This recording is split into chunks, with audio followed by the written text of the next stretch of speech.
Alright, what's up, everybody? We're back with another edition of Everyday Hoops. Hope you guys are having a good one. Today, we're going to be recapping last night's NBA playoff games. Had a couple game twos, some good games, 1-1 series, a couple 2-0 series. Let's talk all about it here in today's video. Thank you guys for the views on the videos and the shorts recently. I really appreciate it. If you enjoyed the content around here, consider subscribing, like, turn notifications, do all stuff like that. I'd really appreciate it. Really upset a lot. Join the membership if you want to learn more about the membership. There's a video on my channel explaining all of it. You can go back and watch it on my channel. Link to my Twitter, TikTok, stuff like that in the description down below. And yeah, don't waste any more of your time. Let's get right into it. So we'll start with the first game we had was Suns versus Timberwolves. Game 2. Timberwolves ended up winning this game 105-93, take a 2-0 series lead. This was a very kind of back and forth type of game. Minnesota got off to a really good start in terms of forcing turnovers, getting out of transition, running. But the Suns slowly came back to this game. Devin Booker started to see a couple go through. Kevin Durant started to see a couple go through, and it was like, all right, Nurkic is trying to make an impact on this game. And it was very back and forth in the first half. Then we go to the third quarter, similar to game one, where Minnesota just takes the game over. The defensive end really is where they start to lock in. They started locking in on the defensive end, force turnovers again like they did early in the game. The Suns weren't shooting the ball as well or being as aggressive as usually they were. And Timberwolves smelled that. They took advantage of it, and then came down the offensive end and got easy buckets off it. They started to hit their three ball, started to get to the free throw line. Jaden McDaniels, Rudy Gobert, like they got a contribution from everybody, and the Timberwolves ended up winning the third quarter 28-20, and then from then on just took the game over for the rest of the game and ended up getting the win and up 2-0. Jaden McDaniels was huge in this game. With Anthony Edwards struggling to shoot in this game, Jaden McDaniels stepped up to the plate, 25 points, 8 rebounds, 10 for 17, was a plus 24 in this game. Of course, his job on the defensive end is to guard some of the best players. He's been doing a great job on Devin Booker. And then the offensive end. The offensive end, he was dominant, with Anthony Edwards not being able to shoot the ball. He came in, hit a couple threes, being aggressive, getting to the rim, getting to the mid range, showing that kind of that offensive scoring potential that a lot of us saw coming out of college and even coming into this season predicting like he can have a big offensive jump. It didn't really happen, but having that type of game in the playoffs is huge. The Jaden McDaniels game is what it was. But really, I was impressed with the entire Minnesota squad. Rudy Gobert, honestly, to me at least, was the best player for the Timberwolves tonight. Like Rudy Gobert was doing amazing things. 18 and 9, 3 steals and a block. Like defensively, he was there. Defensively, he was elite. Getting on the perimeter, doing his thing. Got a lot of like perimeter steals as well. We know what he does in the interior. And then offensively, he was just, he shot 6 for 7 from the free throw line, 6 for 8 from the field. Felt like every time they found him down low in a little duck in or anything, he was making it happen. Like I feel like most of their half court offense, especially in the first half, when they were struggling, was give the ball to Rudy, and Rudy was doing his thing. So I give a lot of credit to Rudy Gobert. He was amazing in this game. Mike Conley as well. He had a pretty bad game one. Came in game two, 18, 4 and 4. Shot 3 for 6 from three. Looked a lot more comfortable and confident out there. Hit a couple big 3 pointers. Cat struggled with foul trouble early in this game. Didn't play as a lot. The numbers don't look crazy, but he's doing a lot of the little things, like getting taps to lead to offensive rebounds, rebounding on the defensive end as well, locking in on the defensive end, doing a lot of the little things. Like he was great, 12 and 8. Like he was really really good, being kind of the dirty work guy for Minnesota. And then Nikhil Alexander-Walker had 10 points as well off the bench. Yeah, Minnesota locked in the defensive end. They've been the best defense in the league for the entirety of the year. Rudy Gobert is about to win his 4th Defensive Player of the Year. And they just really locked into that, especially in the second half. They locked into it. They were like, all right, here's how we're gonna win this game. And their defense led to offense, which is what they've been doing all year. For Phoenix, I was disappointed in the second half for the Phoenix Suns. They came out in the first half. They got off to a slow start, but they started to see some go in. Devin Booker started to see some shots go in. Kevin Durant was getting to the mid range area. Nurkic was putting an impact on this game. Eric Gordon was hitting a couple shots, but it was just like I don't know. The second half, they weren't being aggressive at all on the offensive end, and the big three has to be a lot more aggressive. Kevin Durant 6 for 15, Booker 6 for 13, Beal 6 for 17. Like they combined for, yeah, they combined 3 for 12 from three. 12 turnovers is what the big three combined for. Those combined for 11 fouls. Devin Booker fouled out. Like they have to be a lot better. They have to be a lot more aggressive. I feel like Kevin Durant especially. I feel like Kevin Durant in that second half wasn't shooting the ball.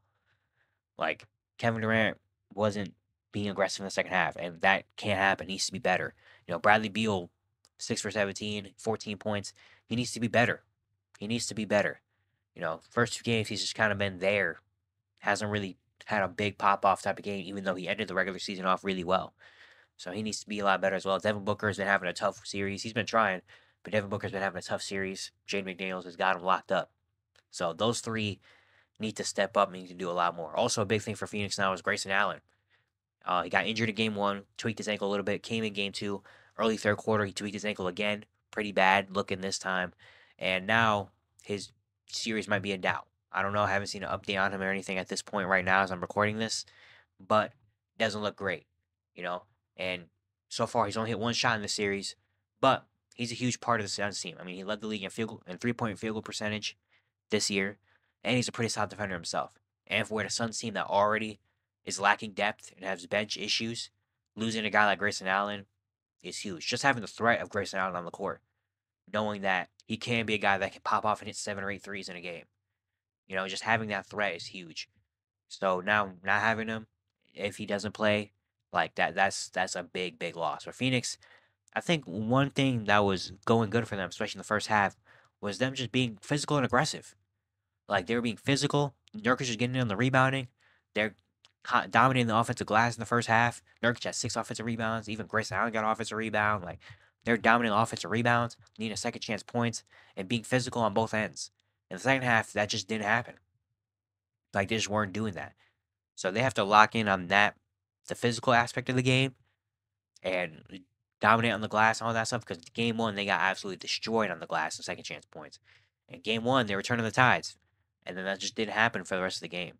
So they need their stars to be aggressive, and they need to be aggressive themselves, be physical. That's how they got to come back. For Minnesota, that's huge, taking a 2-0 series lead, win both games in Minnesota. Now we go back to Phoenix. We'll see what happens. But I really like how Minnesota looks, and I love that even though he had a tough game, he only shot 3 for 12, but he's making plays for others. He realized he was really having it, and he was finding Jaden McDaniels, finding Mike Conley, finding Nikhil. Like he was making the right plays, right passes. So I credit Ant a lot for that, and them having a 2-0 series lead is huge. Now we're going to Indiana Milwaukee game 2. The Pacers end up winning this game 125-108, and a road team has won a game. Sound the alarms. A road team has won a game finally in this postseason. We have a 1-1 series. Indiana comes back and takes game 2. Indiana looked a lot more ready to go. Like, you watch the footage from game 1 and game 2, looks like two completely different teams, Indiana. From the jump, they look ready to go, confident, ready to shoot. They just look ready. Maybe that was just, again, a lot of these guys for Indiana, this is their first playoff experience. So it probably was just game one, a lot of nerves, a lot of tension, and they just fell flat, weren't ready to go. That might have been a wake up call, game one. Just being like, hey, it's the playoffs, let's go. And they got the message and were ready for game two. They looked from the jump, ready to go, shooting the ball, moving the ball around, getting out in transition, playing with pace, which is what they usually do, their bread and butter. And they looked locked in. It was a really good game for the first 3 quarters. It was going back and forth, back and forth. One thing I credit Indiana a lot for as well, is that every time I felt like Milwaukee was going to go on the run and Milwaukee was going to take over this game, they responded right away. Like every time Milwaukee went on like a 9-0 run or Dame hit a couple shots or Chris Middleton hit a shot or two, and it looked like, oh, here comes Milwaukee's now. Indiana came right back and went on an 8-0 run. It had 3 straight buckets that were easy. So I credit Indiana a lot for doing that as well. Not letting Milwaukee take a comfortable lead, always fighting back, always getting it right back. And then the fourth quarter, they just took over in this game. Milwaukee, the fatigue hit in, and Indiana just felt it. They smelled blood in the water, and they just kept going, kept going, kept going. Pascal Siakam was huge in the fourth quarter as well. Miles Turner in the fourth quarter, and they take this game over. And the final score looks like a blowout, but it wasn't. It was a really good game. But yeah, from Indiana, Pascal Siakam has been amazing. 37, 11, and 6, 16 for 23 shooting. You can make a really good argument that he's been the best player in the playoffs so far. Like, he had 36 and 13 in game 1, 37, 11, and 6 tonight. It feels like every time he gets to the mid range to the little free throw line area, I don't think he's missed a shot from there yet. so far in the playoffs. Like he's been hitting his shots, he's been hitting his threes, he's been rebounding the ball very well, he's been making the right decision, and he's been amazing. Like especially like, and I credit Indiana a lot as well because after seeing the game one coming in game two, I feel like every time he had a mismatch, every time he had Dame on him, Pat Bev on him, Malik Beasley on him, whoever, every time he had a smaller guard on him, Indiana made it a point, give him the ball in the post and let him go to work. And they did it every time, and he scored a majority of the time. So I credit Indiana a lot for knowing Pascal, finding Pascal, and getting him in his spots, and he was making them. He was making Milwaukee pay for the size. Not having Giannis out there. So yeah, Pascal, he's been amazing. And I said in my playoff preview, I said Pascal Siakam is going to prove huge in this series for Indiana having a guy that when it slows down, get in the half court, and they need something to happen, give it to Pascal, and he can make a bucket. He can get it. He can make it happen. And he's been doing that and even a lot more. So yeah, Pascal's been amazing. Miles Turner was really good in this game as well. 22, 7, and 6 with 3 blocks, hit three pointers. He's been aggressive the first 2 games. That's one thing I can say. Miles Turner's been aggressive. In the fourth quarter, things started to go. Adrian Nemhard had 20 as well in this game. Shot 8 for 11. 12 and 12 for Tyrese. Still only took 10 shots, but he looked a lot more comfortable out there, moving the ball around. Aaron Nesmith also had 11, 5, and 7. The bench, even like Obi Toppin had a good first half. Ben Shepherd hit a couple big threes in the second half. Just everything got it going. That 38 assists. That's what Indiana does. You know, Tyrese had 12 assists. Aaron Nesmith has 7 assists. Miles Turner and Pascal both had 6 assists. Like they were just the ball was popping. The ball was popping, moving around, getting easy shots, and they hit 16 threes as well, which is I think honestly probably double what they did in game one. So shots started to fall, and the confidence was there. And they tied the series. And also on the defensive end, they're kind of doing that anybody but Dame tactic. Like they're like, what, we're gonna double Dame. Everybody else can shoot. Now Dame still ended up with 34 points, still hit 6 threes. Did only have 8 second half points. So something about the second half, the Pacers lock in defensively. The second half Dame has not been the same as the first half Dame so far throughout this series. So something about the second half, the Pacers lock in on him, but it was really evident in the second half. It was like, all right, anybody but Dame's gonna have to beat us. And Brook Lopez had a really good first half. He had 22 points. He had 6 threes. You know, like he was good, but they just couldn't find anything else to work. Chris Middleton shot 6 for 14, 15 points. You know, he was being aggressive at like random points. He wasn't really aggressive at the entirety of the game, especially in the second half when they really needed him and they're really locking in on Dame. Chris Middleton just could never find a rhythm. Bobby Portis shot 6 for 16. He did have 11 rebounds, 14 points, but he wasn't as efficient as he was in the previous game. Uh, yeah, then everybody else just didn't really do. But the bench didn't provide really much of anything from Milwaukee. The bench combined to shoot 0 for 5 from three. Like the bench just couldn't provide anything really for the Bucks. Pat Bev 1 for 5. He was a minus 27 in this game. 5, 4, and 3. Like he just didn't have the same impact as he did in game one. So like yeah, it's just yeah. Besides Dame and a little bit of Brook Lopez in the first half, there wasn't really much going for Milwaukee. The ball wasn't really popping as much, even though they did have more assists in this game than they did in game one. It just didn't feel like that. The ball wasn't popping around as much. Also, probably felt like that because people weren't hitting shots like they did in game one. So yeah, the Bucks need someone else above Dame. I think Bobby Portis. Bobby Portis is going to be a big part. I think if Bobby Portis can step up and have a big game three, Chris Middleton maybe can find his rhythm back. That changes a lot in this next game. But yeah, Indiana's got confidence now. I'm really excited to see what game three looks like. Going back to Indiana now. Indiana gets this win, 1-1 now. The confidence is going to be going. Confidence is going to be keep going, and now we're going home. Oh yeah, this is where the series is about. The series has started now. Series has started now, and it's going to be really really good, especially with the tension. With the talking back and going back and forth. These teams have a little history with each other. This is going to be really really really good. But yeah, shout out to Indiana. Finally, a road team winning a game. Now we have the final game, Clippers Mavericks game 2. The Mavericks ended up winning this game 96-93. This was a really good game. This is an unexpected type of game. You know, with these two teams, you wouldn't expect a slugfest, a 45-41. I want to say what first half. Like you wouldn't expect that. It was more of a slugfest. Defensive. Like it was really going to be whoever can start hitting shots consistently first is going to win the game. which is not something I expected in the series, but it was a really, really good game. And the Mavericks got off to a way better start than they did in game one. Looked a lot more ready to go. The Clippers also were not as efficient and weren't really hitting shots in game one. Um, I weren't hitting shots as early as they did in game one, is what I mean to say. And yeah, it was just a slugfest throughout the entirety of it. It looked like the Mavericks, like, there was so many times where it's like, oh, here comes the Mavericks. That didn't happen. Then it was like, oh, here come the Clippers. Didn't happen. Like there wasn't really much consistent offense. Going. It was a big slugfest, and we got to the fourth quarter, and Luka Doncic just took over, hit a bunch of huge step back three balls. Kyrie hit a couple big shots. PJ Washington hit a couple big shots in the fourth quarter as well. The Clippers just couldn't really find it, especially from three. And the Mavericks ended up getting the win, and now we have a 1-1 series.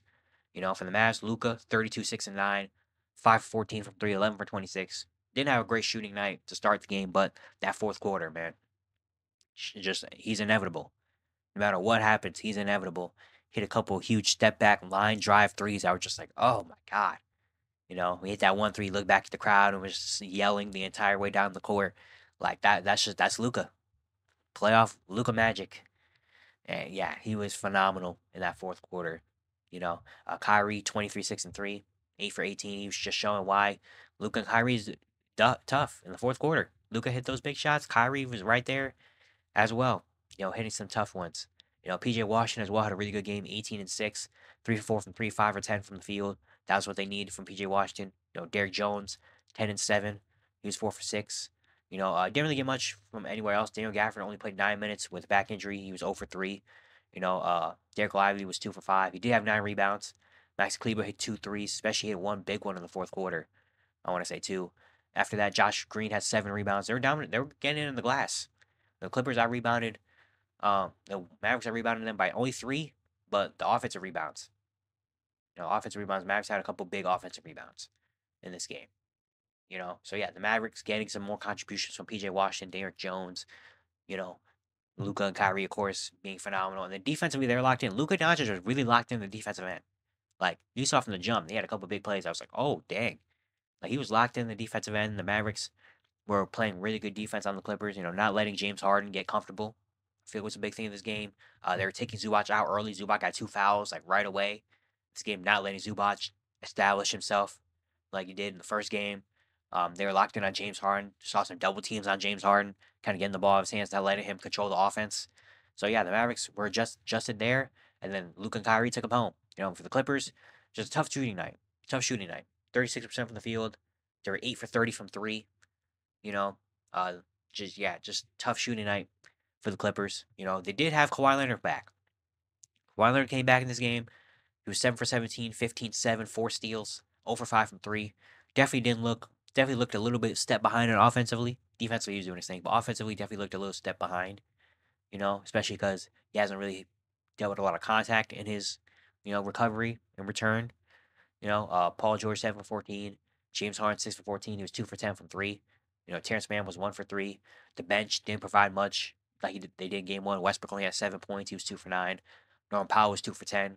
Coffee only hit a shot. Mason Plumlee in 10 minutes didn't do much. He grabbed a couple rebounds, but that's really it. They couldn't really play big because Mason Plumlee wasn't doing much. Zubac was solid. He had 13 to 12, but didn't have the same efficiency that he did in game one, even though he did hit a couple big shots, like hook shots and stuff in the fourth quarter. But yeah, the Clippers just didn't really have it on the offensive end like they did in game one. The shot wasn't falling, the threes weren't falling, it wasn't as efficient, and the Mavericks smelt that and took it over. Again, having Luka and Kyrie in this game. But for games, this is going to be a really good series. Obviously, game three, I think for the Mavs offense at some points looked a little bit like free flowing, but a little bit too much. Like there was definitely some times it was like you didn't need to make that pass or you didn't need to take that shot, and stuff like that, or like you just miss an easy one. Like I felt that was a lot of that with the Mavericks. They still got the win, but they definitely need to clean up a little bit on the offensive end. Because there's definitely a lot of times where they just made a errant pass or didn't make a pass or made a play that was just like you didn't really need to do that at that point. But they still got the win. And then for the Clippers, honestly, they just hit the three ball. If they hit the three ball, things change a lot. You know, it's gonna be rare for the type of team like this to shoot 26% from three often. I mean, you saw game one. But I think they just need to lock back in shooting the three ball well. Like the big like Harden, Paul George, and Kawhi combined to shoot 4 for 20 from three. You know, like that doesn't really happen that often. Harden was 2 for 10, Paul George was 2 for 5, Kawhi was 0 for 5. Also, would like to see Paul George a little bit more aggressive in this game as well. I'd like to see Paul George be more aggressive, shoot the ball well. I think if they need to establish the interior again. Like the Mavericks did an amazing job of not letting the interior game win. Getting Zubac in foul trouble early, limiting Mason Plumlee. Mason Plumlee was 0 for 3, not letting people get to the paint. Like they were doing a great job on that. So for the Clippers, maybe if they can get that back and be more aggressive getting to the rim, getting to the paint. They got to the free throw line a lot. They shot 26 free throws. So that's a big thing. Mavericks also shot 27 free throws. So a lot of free throws in this game. But if the Clippers can establish getting back to that paint and being aggressive there, that would be big. They also need, again, they just need the three ball to start falling. But this is going to be a really good series. There are a lot of adjustments. I can't wait for game 3 to see the adjustments made because these two coaches do a great job at them. You know? Yeah, it's going to be it for today. Hope you guys enjoyed. Once again, if you enjoyed the content around here, consider subscribing, like, turn notifications, do all stuff like that. I'd really appreciate it. Really upset a lot. And yeah, I'll see you guys tomorrow.